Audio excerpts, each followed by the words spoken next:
हवा से बात करता हुआ, रेत के सीने को चीरता हुआ बिजली की रफ्तार से, कुछ हिंदुस्तानी सपूतों का एक छोटा सा कारवां, तारीख के पन्नों में अपनी जगह बनाने, आंखों में एक अजीब मकसद लिए अरब की जमीन करबला की ओर रवाना। हल मिन नासरीन यंसर।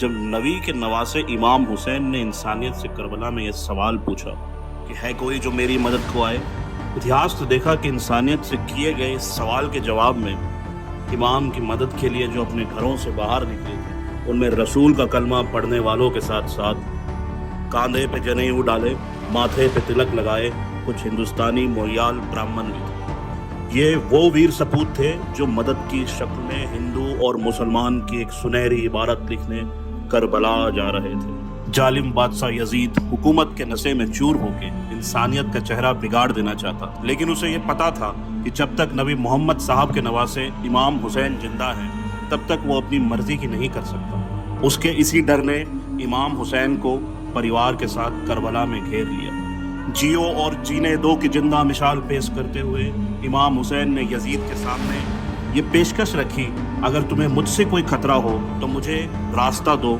ताकि मैं हिंदुस्तान चला जाऊं। इमाम को दरियाए फरात के किनारे घेर लिया, उनके बच्चों और औरतों पे पानी बंद कर दिया गया। ये सब जुर्म यजीद के खत मिलने के बाद इब्ने ज़ियाद ने इमाम हुसैन पे की। इमाम की तरफ से भी खत लिखा गया। कहते हैं मुसीबत में लोग अपनों को याद करते हैं, या फिर मुसीबत के वक्त जो साथ दे वही अपना होता है। इमाम हुसैन ने अपने बचपन के दोस्त हाबीब को खत लिख के मदद के लिए बुलाया।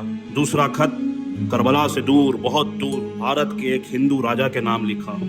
इमाम हुसैन के बेटे अली इब्ने हुसैन ने अपने भाई और भारत के एक राजा समुद्रगुप्त के नाम लिखा था ये खत। सुनने में अटपटा से लग रहे इस रिश्ते का इतिहास गवाह है। लगभग 1400 साल पहले की बात है। ईरान के बादशाह जो पारसी मजहब से थे, उनकी दो बेटी थी, मेहरबानो और सहरबानो।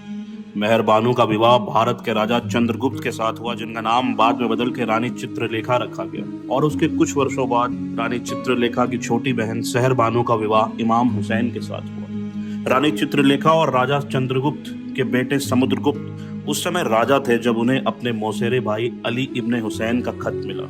राजा समुद्रगुप्त ने जल्द ही वीर सैनिकों की एक टुकड़ी तैयार कर उन्हें करबला की ओर रवाना कर दिया। इन वीर सैनिकों के सरदार का नाम रिहब दत्त था, जो एक मोयाल ब्राह्मण थे।